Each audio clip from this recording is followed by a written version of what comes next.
Hey guys, welcome back to another video. In this one I'm going to be talking about all the most important things that I've learned over the past 2 years of selling on Amazon, where I've managed to sell over £2.5 million worth of goods, and it's netted me about £335,000 of profit in the process. I hope this video will provide you with a bit more insight into what I actually do behind the scenes and just give you some knowledge that will honestly save you years and years of just trying out stuff and seeing what works and what doesn't. So yeah, I'm going to provide all that essential knowledge in this video. The number one most important thing that I've learned over the past 2 years is that sourcing is absolutely everything. It's the backbone to your business, and unless you're good at sourcing, or unless you can at least train a VA to kind of help you with sourcing, you're just going to have a hard time making money. It's important to learn all the mainstream methods like, manual sourcing, storefront sourcing, keeper product finder, that sort of stuff. But it's also even better if you can find your own methods and your own ways of doing things that kind of sets you apart from other sellers. You can make a little bit of money just doing the mainstream methods, but if you want to chase the real big money, it all comes from doing your own unique stuff. I'm happy to talk about pretty much any aspect of Amazon on YouTube, but the only thing I will never talk about is my secret sourcing techniques.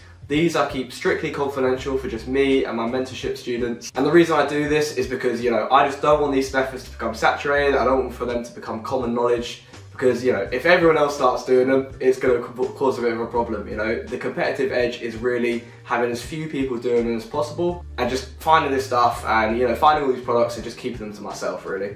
Essentially, I don't want my own secret methods becoming the new mainstream methods. The bottom line is that you need to be finding high ROI products that sell really quickly and just focusing mostly on those sort of things, The quicker stuff sells and the higher the ROI, the more money you're going to make with putting less money in the first place. That is just ultimately the most important thing in the entire business. Nothing else really matters besides that. And that is how you compound your capital as quick as possible and outpace any other Amazon seller that's doing the same sort of thing. As well as actually sourcing the products in the first place, it's important that you're really confident with your deal analysis skills. So you want to be using software like Seller App SaaS and Keeper to ensure that the products you're buying are actually going to sell really quickly, have those high ROIs, and also be hitting a number of other things that I check. So firstly is you want to check the actual ROI of that deal. So I personally don't go for anything below 25% ROI. Some sellers go as low as 15%, but really you should try and focus on the highest ROIs possible to just make the most money. Next up is you want to check for things like, has there been a recent rise in sales rank? If the sales rank has recently kind of gone off the charts and started rising lots, it means that it's not selling that great and could mean that maybe the price is too high or maybe customer demand is falling off for another reason, and it's definitely a red flag if you're looking at a listing. Next up is you want to check the offer count. If the offer count has risen fairly dramatically in the last 30 days, it means that you're going to face increased competition, which could lead to falling prices on the listing. This is obviously a good thing for the customer, but not a good thing for you as a seller, because that means you're just going to make less from what you're doing, and possibly even make a loss on that product if it gets really bad. You also want to be using Keeper to look at the price history for the past 3 months, as well as probably the past year of that product. If it's only recently risen in price, and for the past 3 months it's just not really been profitable, I would definitely avoid it. Personally, I don't tend to purchase anything that's been unprofitable at any point in the past 3 months. I'll go down to like break even maybe if the price is sort of high at the moment, but if it's gone down past my break even, I'm just not really going to touch it. Another thing you should check is if the item has the buy box. So if it says buy box and has buy now and add to cart and has that on the offer page, then it's a good sign, because that means it's priced competitively and Amazon agree that they can offer that product to customers. If all you have is a C buy options or C seller options, that means that Amazon don't agree that that item is priced competitively, and that means you're going to have to lower your price to get that back. And when there's no buy box, your item is also not going to show up in search results. This means that because customers aren't going to be able to find your item, you may not actually be able to sell the product at all, at least not without lowering your price to a point that may even be completely unprofitable. So yeah, those are basically all the basics of what I generally look at first when I'm checking a product and determining whether or not it's something that I want to buy and whether or not I think I'm actually going to be able to make money on it. The next most important thing that I've learned over the past couple of years of selling on Amazon is your job is not done until the product has been sold. You shouldn't count your profit until you've actually sold the item, because prices can go up and down, you never know what may happen at the end of the day. It's important to just count your profit once you've actually sold the item. When I first got started and I just had a fairly small inventory, I was just manually repricing all of my items to kind of keep them in line with the other market prices that other sellers were setting. This is completely fine if you've only got 10 or 20 products in your inventory, but as you scale past that, it just gets really impractical and you really do want to be using some sort of automated pricing software. So the first software I used was Seller Toolkit Repricer. It was alright, it did the job, it just matches the prices on the listing. So it will just match the lowest price no matter what that is. This kind of does the job, it gets stuff sold, but there are smarter ways to go about it. These days I use Ascent Repricer, which is a brilliant piece of repricing software that makes intelligent pricing decisions. It takes into account a number of factors such as how soon until the lowest seller on the listing sells out, and it then prices based on all of these different factors. This allows you to maximize your profit, make more money, make a higher ROI, and it's just generally such a smart decision for your Amazon business. Unlike Seller Toolkit Repricer, which just matches the lowest offer on the listing and doesn't really think more about it, Ascent will actively try and raise the prices on listings by keeping your price high and using various different tricks by detecting what repricer other people are using and exploiting that to cause them to raise their prices. This can actually lead to you making even more money on a product than you even expected in the first place. Next up, I want to talk about various ways that you can prevent money leaking out of your Amazon business through customer returns and missing items from shipments. Especially when you're operating at a big scale and it gets hard to just track how many different things you're selling, this can cause you to lose thousands of pounds of profit a month if you're not tracking it all and just being really on the case about getting those reimbursements from Amazon. Nowadays, I have my routine for chasing all this stuff up down to a T, and to be honest, I think I lose fairly little money from all this stuff because I'm super on the case about reimbursements for absolutely anything I can claim for. This is exactly how I do it. So firstly, let's talk about missing items from shipments that are inbound to Amazon. Unfortunately, Amazon has a bad habit of losing a lot of stock when you actually send it to those Amazon fulfillment centers. Unfortunately, there's not much you can do about them losing it, but you can do something about getting reimbursed for the items they do lose. I would say this is super important, especially if you're selling any high value items like electronics, where they could cost you hundreds of pounds per unit, and if they lose even one of those, you don't want to be taking a loss for that. It's actually super simple to get reimbursements. All you have to do when you notice a missing item from these shipments is open a case, provide Amazon the shipment ID, the Amazon reference number, all of the discrepancy details, as well as invoices for the products that you've originally purchased and have gone missing. These invoices are essentially the proof to Amazon that you did indeed buy that product and you did indeed send it into Amazon. From that, then they're able to investigate and determine whether or not you're telling the truth, and then reimburse you for those missing items. Sometimes it can take a few attempts, you might get some pushbacks initially from seller support and you might have to escalate it to the managing director, but I have an almost guaranteed 100% success rate for getting reimbursed just by using that method of just providing that information to them and just keeping pushing. Next up, I want to talk about items that go missing within Amazon systems after they've originally been checked in from your systems, or items that get damaged within the warehouse. This is actually a fairly easy thing to deal with because there's third-party software that claims all of this stuff for you and just charges a small fee on top of what you get back. Though technically it is possible to do all of this manually, it is super time consuming and honestly just not really worth it. I'd highly recommend getting signed up to something like Seller Repay or Gatida, and there should be links in the video description for these softwares. And this will initiate cases on your behalf to get reimbursed for these items, and you literally, it's as simple as turning them on, connecting it to your Amazon account, and just leaving it. You know, once you've done that, it does everything for you and they just charge you at the end of each month for a small fee, just percent based on whatever they claim back. You really have nothing to lose at all by signing up to these pieces of software, because if they don't find anything, you don't pay.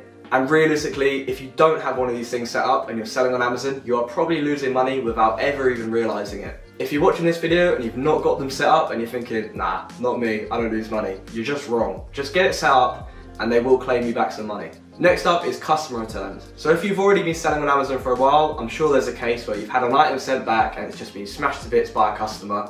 And unfortunately, Amazon's policy is officially not to reimburse for customer damaged goods. Thankfully, if it has been damaged in the removal process, so for example it comes back and it's got a load of dents in or the box is smashed, or alternatively, maybe the customer's only sent back part of the item, so for instance it could be an electronic item and they've not sent back the charger.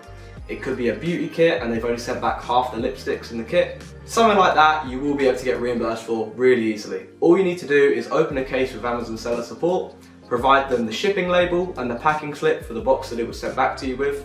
You also want to provide them the LPN return number, which should be a barcode labelled on the product itself. And you'll also want to take pictures of the box it came in, pictures of the product, and just give as much information as you possibly can to seller support. And just like with the shipments, they're probably going to push you back several times before they actually hand over any money. It's kind of just Amazon's way of paying out as little as possible to people like us. But just keep pushing, escalate it to the managing director if you have to, and eventually for the majority of items you will be able to get reimbursed.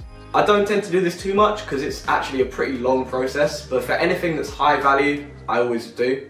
Most of the time though, I'm happy with just selling those items as used back onto Amazon at like break-even prices. So yeah, those 3 things alone will save you thousands and thousands of pounds. And honestly, if you're not doing any of these, you really cannot afford not to take this advice on board and start implementing these processes into your business. It will save you a lot of money, trust me. Okay, so another thing that you should note is that Amazon is a very capital intensive business. Essentially, this means that it takes a lot of money to make a lot of money. It's not like drop shipping, you know, you do have to buy these products before you actually sell them. So you have to buy them, send them into Amazon, and then you sell them. For example, let's say you're buying a product that makes you 30% ROI, and it takes you on average from the point that you actually buy the product to the point that Amazon pays out your money about 90 days to like kind of go through that whole process. This means that if you're only working with about £1,000, over that 90 days, you're gonna make about £300 in profit. If you're working with 10 grand, that's £3,000 in profit. 100 grand, that's £30,000 in profit over that 90 days. And literally the only difference between any of these sellers is not their analysis or anything like that, it's simply the amount of capital that they had at the beginning to actually put into the business. You know, don't let this put you off the business model if you've only got £1,000 to get started with, because even though it might take you a little bit longer to scale your business, you do have a lot of options. For example, if you have a 9-to-5 job alongside Amazon FBA, you can incrementally put more money into that business whenever you get your paycheck.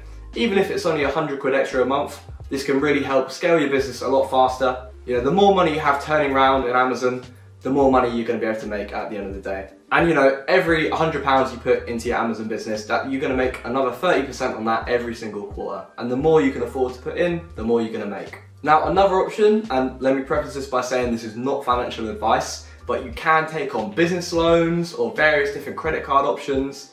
This is fairly common in the world of business. A lot of businesses do take some sort of loan to get started, so it's not completely stupid to be doing this with Amazon FBA. I myself have credit cards and I have taken on business financing before, and it's worked out really well to help me kind of accelerate my business. And even after I've paid back those loans and the interest on it, I've still left with a decent bit of profit on top from the deals that I've actually managed to sell. I would definitely say though that you should only really do this once you're fairly confident with the business model and you know for a fact that you are going to be able to make money with that money. You know, don't start the business by getting a 100 grand loan from the bank and just kind of winging it, because you want to prove to yourself that you're actually good at it and you know what you're doing before you think about using other people's money in the equation. Alright, so the final piece of information that I want to leave you guys with is something that I found to be really, really helpful over the past 2 years. And that thing is just outsourcing. Outsourcing is actually really, really easy for Amazon because there are so many different companies that already provide you, pre-trained staff or solutions for stuff like logistics. It's all just stuff that, it might have been fun at first when you first get started with a business, but gets really repetitive really, really quick. And as you're scaling, you want to be focused on things that actually make you money, the sourcing of products and the analysis. You don't want to be focusing on packing 100 boxes in one day. This has put me in a position in recent months where I'm able to make £25,000 consistently every month whilst only working for a few hours every single day. And the cherry on top of all this is I actually don't even need to be in the country to run my business now. All of the physical side of things is taken care of. And this has allowed me to spend over 40% of the last year completely abroad, just traveling with my laptop and just doing a bit of work every day, checking how things are. But for the most part, all of the product sourcing, all of the admin, all of the physical logistics, like the packing of boxes, etc., it's all just outsourced to other people. So I really don't have to do that much besides just buy the products. First, let's talk a little bit about prep centers. So prep centers are basically third-party warehouses where you send all of your stock, and they typically charge by the unit for preparing all of your stock. So they'll label it, they'll stick it in a box, and they'll send it off to Amazon. They'll also store any goods for you and just handle any sort of the logistics side of things, so you don't have to be actually on the ground sorting all of that stuff physically. Next up is outsourcing sourcing. So there are various different agencies that you can hire pre-trained staff through. They'll have trained them up on various different sourcing methods. It gets even better if you can actually shed some light on sourcing and provide them with your own information and your own methods to kind of help them source products even better. These staff will then find you profitable products to sell, and all you've got to do is just analyze them and buy them. And you could have someone working for 40 hours a week finding you profitable products, and meanwhile you only actually have to pay them about £300 a month because they're based in the Philippines. These same agencies that train people up to source products for you often also train people up to do the admin side of things. So it's just stuff like what I mentioned earlier with like reclaiming all these reimbursements from Amazon. It's just small tasks like that are fairly repetitive but just need to be done at the end of the day. It's super important that you should outsource these. and just, concentrate on what actually makes you money rather than the kind of boring side of the business. And it's very easy to just pay someone about £200 a month to work part-time for you, just doing all this for you. There's also going to be links in the description for a great warehouse that I use personally, as well as an agency that I've hired a lot of my staff through for sourcing as well as admin. Through outsourcing those three main things, it has allowed me to kind of maintain the lifestyle that I want to live, not having to work, 18-hour shifts a day, whilst also profitably scaling my Amazon business and doing these kind of crazy big numbers. So yeah, that is basically all of the essential knowledge that I've picked up over the past couple of years. If you are interested in learning Amazon FBA directly from me, I actually have a mentorship coaching program where I'll be teaching you through one-to-one calls, group training sessions, and I'll even be giving you access to leads directly from my own team of VAs. And all of these products, you can just literally buy them and straight away make money. As well as this, of course, I'll be teaching you how to actually find these products for yourself so you're not just relying on that information. It's a 6-month training program, and I've currently got students in there that have made upwards of £60,000 in profit in the past 30 days, and that's just one of my students. To find out more about my program and speak directly with me, click the link at the top of the video description or scan the QR code here. If you want to know more about Amazon, click the video link here to see more from me. Hope you guys enjoyed, and yeah, click like, hit subscribe, and hope to see you in the next one.